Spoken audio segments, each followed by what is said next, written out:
So, first of all, what would you think of a factory where only about 15% of the people in the factory got a paycheck for being there and for doing the work?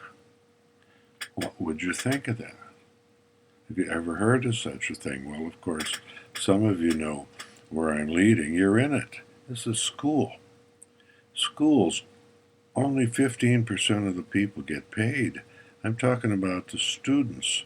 I'm talking about real pay. Now, it's true, every student gets his brain improved. You can call that a kind of pay. So you can't say you don't get paid at all at school, but it's a pittance compared to what you get paid if you get good grades, because the grades is what school is all about. And only the top 10%, maybe 15% of all the grades they give are worth anything. The rest is monopoly money. You know what I mean? It's worth nothing. All right, so right away we have a first lesson out of this study of the brain, which is looking at schools, and the point is, if you're capable of getting in the top 15% of your class in terms of grades, and you're not doing it, then you're what? I hate to say it, but you're a little stupid. All right?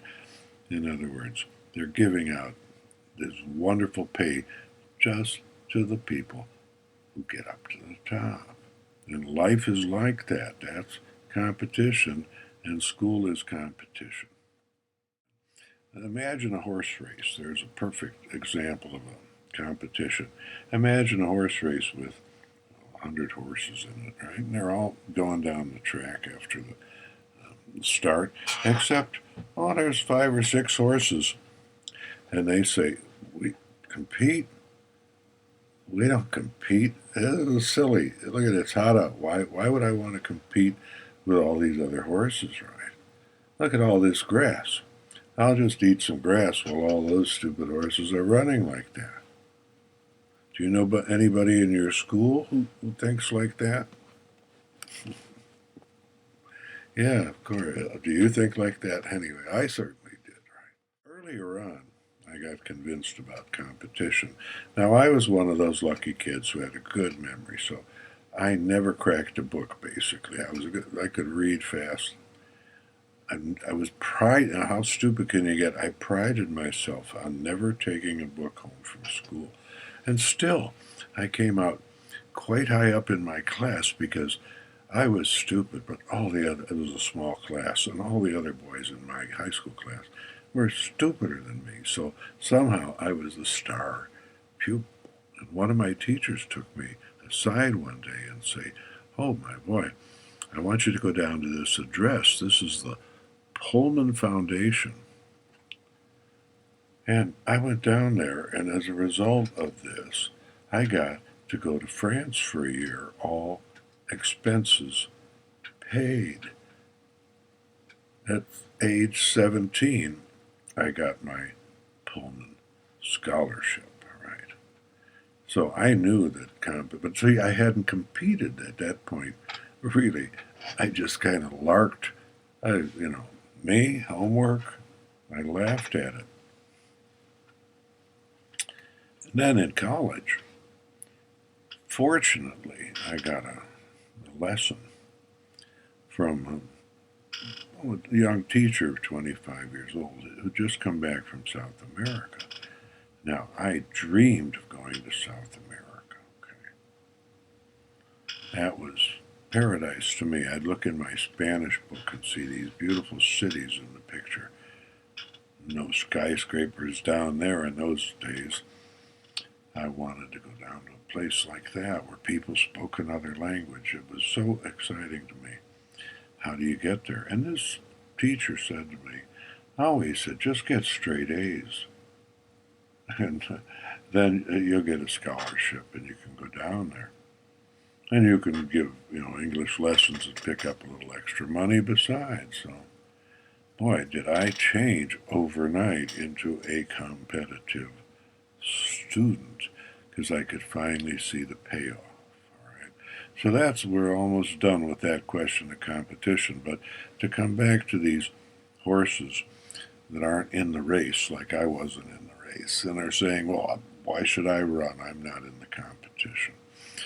Uh, well, first of all, there's the horses that are running and the horses that are just eating grass. Who's having the most fun? Okay. The ones who are competing and in the race with everybody else are the ones who are out there eating grass. All right. Who's enjoying themselves the most? So just start with that. All right.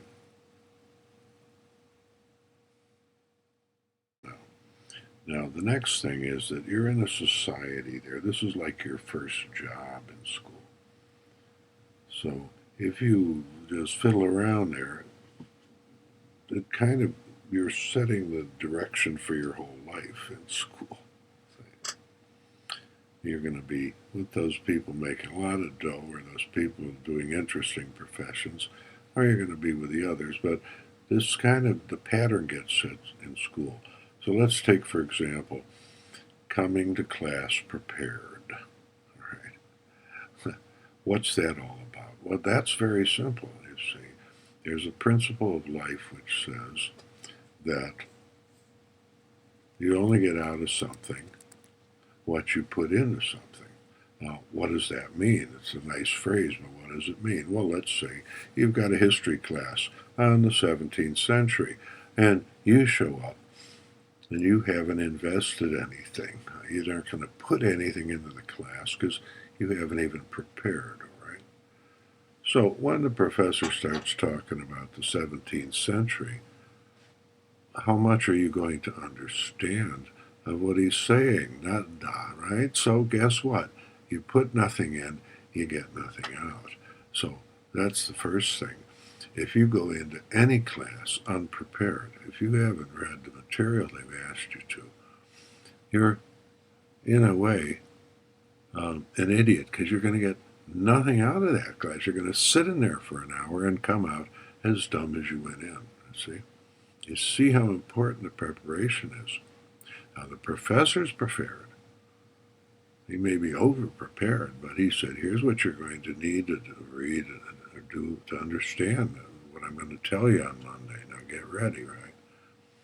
And I remember in Beloit College, we had a wonderful English teacher, Professor Fred White, and as we started the class and discussing the assignment, he suddenly looked around. We had a small class, 12 or 15 people. He said, how many of you have really read the assignment here and prepared? And I think one or two hands went up. And if you could see the look of disappointment on his face at that moment, he said, he said, some people say we ought to give you your college diploma the first day you come through the gate. Then only the people who really want to learn will stay here and learn something and put in something. And he was so broken-hearted to see that virtually no one was preparing for his class. All right, and that's something to bear in mind. So there's not only the question of getting in and putting in and getting out, but there's also the question of simple courtesy, a forgotten concept to some people, but it's really rude if I say we're going to meet on Monday and I'd like you to get ready by reading this and you show up without it.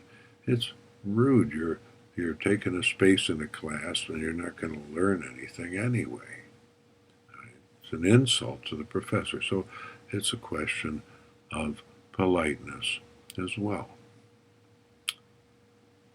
So there you have the essence of school, basically. The first step being it is a competition and you want to run as fast as you can. You don't just want to stand around there and eat the grass. You're not going to have as much fun that way. You're going to hate it. Okay. And then another aspect of you're going to get out of it what you put into it, what the professor or the teacher is dreaming of, and some student that will really be interested in the material and ask him or her for an explanation, right? So uh, if you go into, if you read enough of the lesson while you're reading the material, history or whatever, you're going to find some things that you don't understand very well. If you bring that into class and say to the professor, I didn't understand this or that, you'll improve his day. All right. Yeah, I hope you get that, right? That's what he's waiting for, is someone to break the monotony of the class and open us. This is his field of expertise. Give him a chance to give you an expert opinion. Now you're contributing, but you can't do that either if you haven't prepared and you don't come in with any questions in your brain. All right. So it's all about preparation. And if you're proud of not doing homework, you're just stupid because you're out of the competition if you don't do the homework. Okay. And the homework, in a way, is so much easier than people understand and realize. The problem is distractions, of course. TV, internet, your gadget in your pocket. And you'll have to fight distractions. But if you can get the distractions, turn off your cell phone, switch off your computer, unless you absolutely are looking something up. Turn off the monitor at least. And this kind of avoiding distractions will automatically push you towards the top of the class. All right? So, you should know too, high school grades will follow you through the rest of your life. You think no one's looking at you right now, you're in high school. You think no one's paying any attention to you. They're carefully writing down your performance every month, right? It's going down in the records. So this is important to the society, you see, where you stand. It's already written down. And it will follow you and your university grades as well. And to some extent, it will decide how much money you'll make, whether or not you'll get into the kind of profession you really want, where you can really contribute or have great fun. All this will depend on, to some extent, on how you perform at the very beginning of your school life when you're in high school, basically. Start getting grades. And, well, we'll stop there and move on.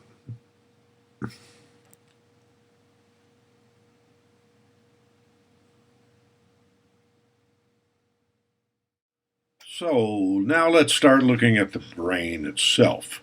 Now, the first interesting thing was that a neurologist read somewhere that a concert pianist can play 100 notes a second when they're, some of them can. And he took out his calculator and figured out that there's not enough time for the brain to send 100 signals down to the hand and then for the hand to send 100 signals back to the brain in 1 second. In other words, the brain is not playing the music. Oh. All right. So who's playing the music? Where is the memory? Come on, there's only one answer. Where is the memory? In the piano player's brain. It's not. It's in his hands. All right? The memory's in the fingers, you see. When he was learning to play the piano, it was going into his fingers. The brain doesn't stop here, at the bottom of your head.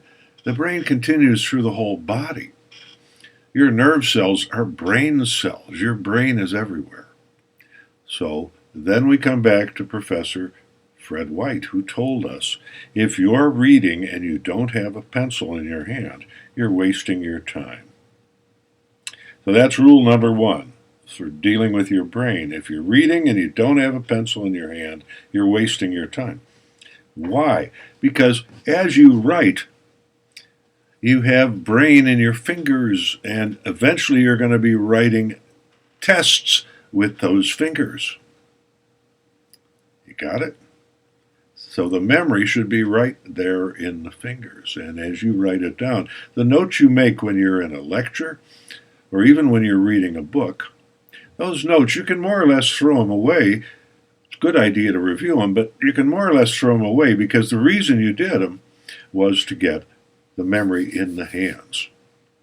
Now, I'll tell you a story. They say there's only one dream that all students have in common in all the countries in the world, and that's a dream where they have to go take a test that they've never studied for. This is the classic student dream in every country in the world. And I not only had that dream, I had that reality, right? I enrolled in Arabic. I was very interested in the Arabic language and the culture because of T.E. Lawrence's book, The Pillars of Wisdom. So I unwisely enrolled in Arabic, which I was not very good at all. And so my second semester, I spent mostly playing intramural basketball and skipping class.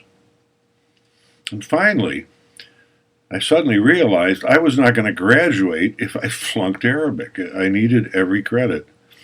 If I flunked Arabic, I'd have to stay another school year, or at least another semester. So I went to see the professor. Very nice fellow. He said, "Oh, there you are. Where have you been?" I said, "Playing basketball." Honesty always works. And he said, "Yes, well, what can I do for you?" And I said, "Well, if I got like a B on the final, would you pass me?" And he laughed and said, "If you get on a B on the final, I'll give you a B. Don't worry about that." So I went home, and my Arab text was Arabic on one page, English on the other, the translations, right? And I knew the whole final exam was going to be translating stuff that was in that book. So what did I do? Remember what I was just telling you about the fingers and all that, right? Come on. How did I deal with this problem?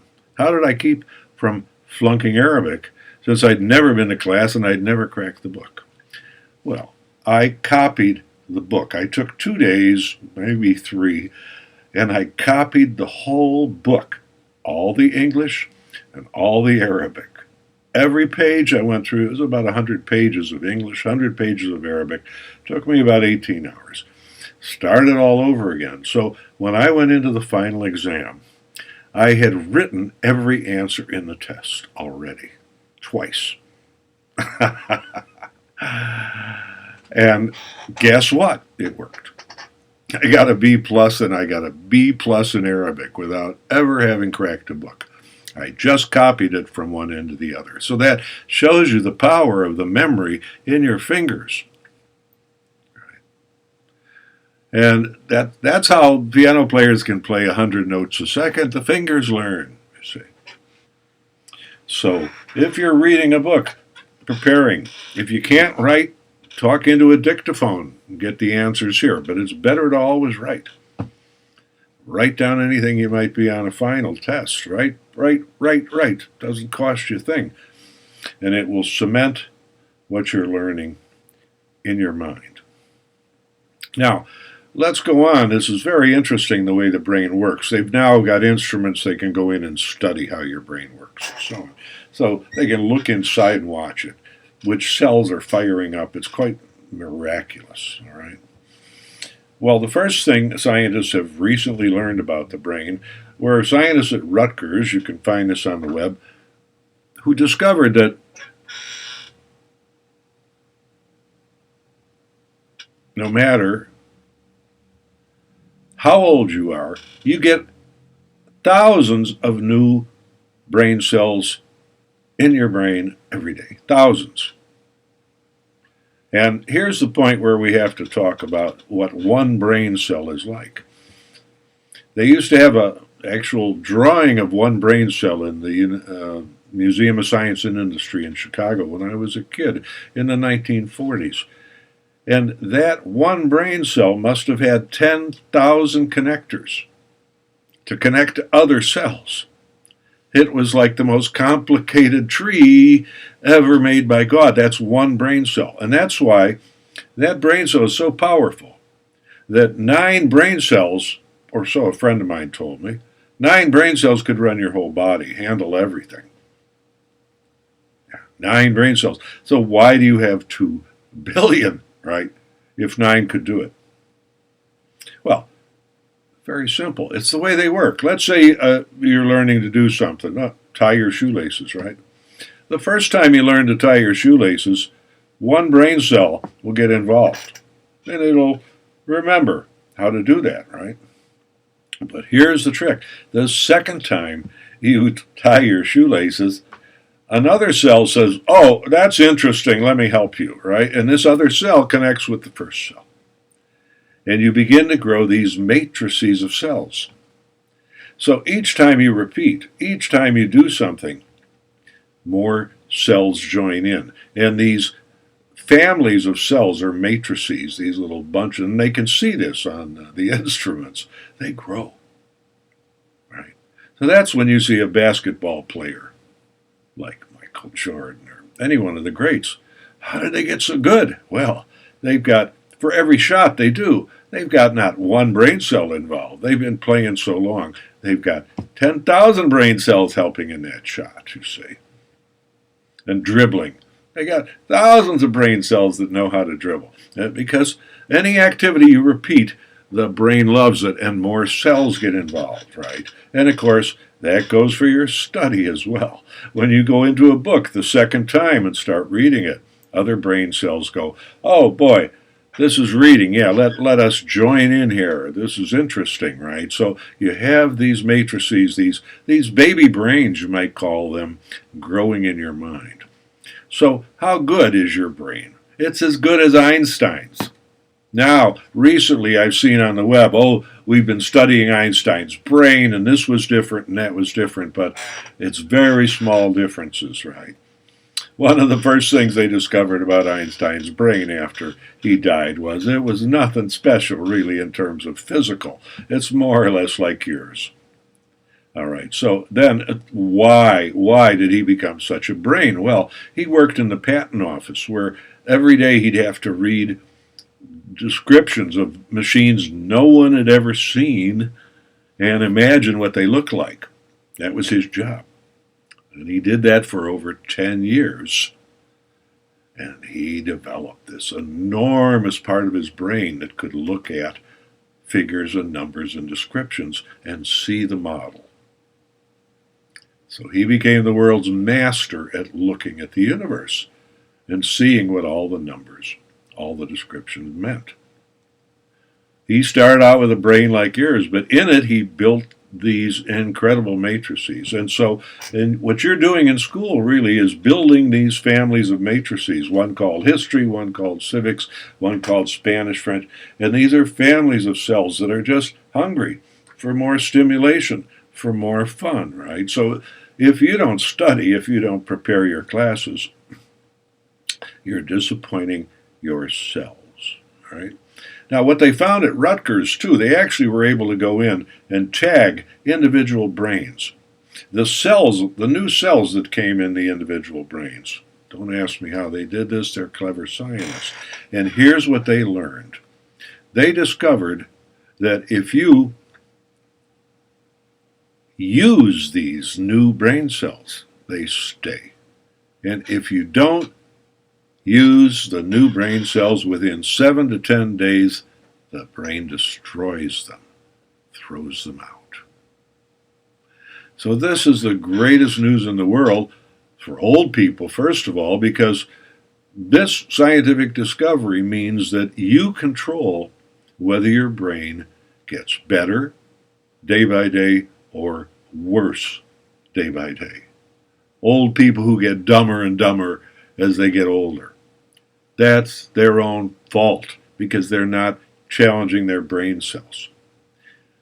Now, my Aunt Eleanor was doing the crossword puzzle at age 18, and she was still doing it at 102. And she was as sharp as a tack, right?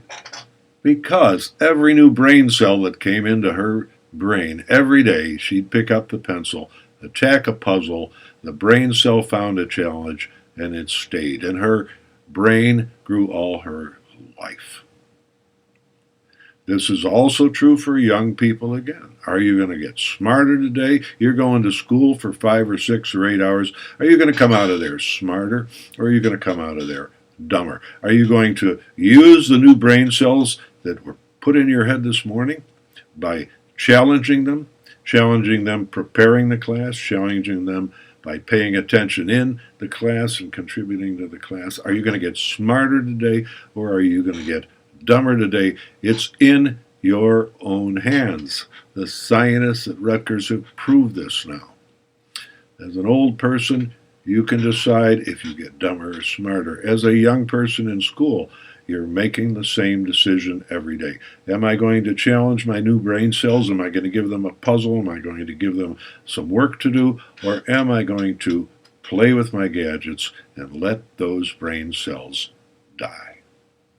That's the question you have to ask yourself every morning at school and every morning of your life.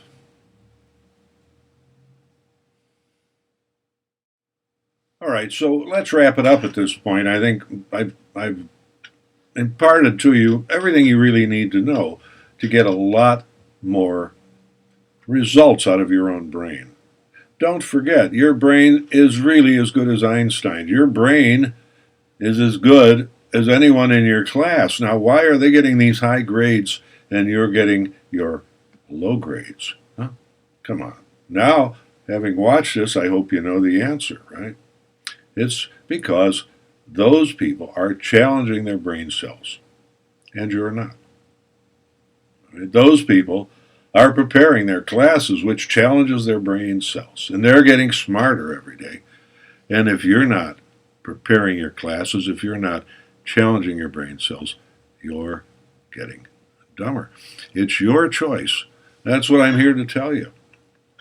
Now, on the question of assignments at school, I have a daughter in King's College in London at the moment, and she's complaining because she's getting too many reading assignments. The left hand doesn't know what the right hand is doing. One professor doesn't know what another is assigning. She's getting 5 or 6 hours of reading a day, or so she says. Now, the question is, how do you deal with that? And fortunately, I've gotten some advice on that. Everybody has too much to read. I mean, that's modern life, right? So how do you deal with that, okay?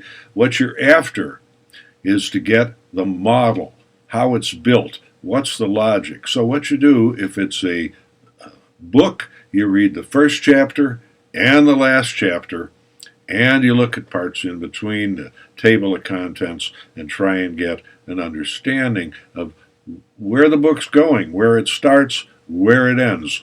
This will take you much less time than reading the whole book, but now you understand the model of the book. And this is how you approach all your assignments. Obviously, if you have time, read them line by line, but it's not always the best way. The best way is to, first of all, if it's a big book, look at the table of contents 5 minutes at least. Study just the table of contents. See where the author starts and where he ends. That's the movement of the thing, the model. And once you've got that down, you will understand the book much better, and you'll answer test questions about the book much better.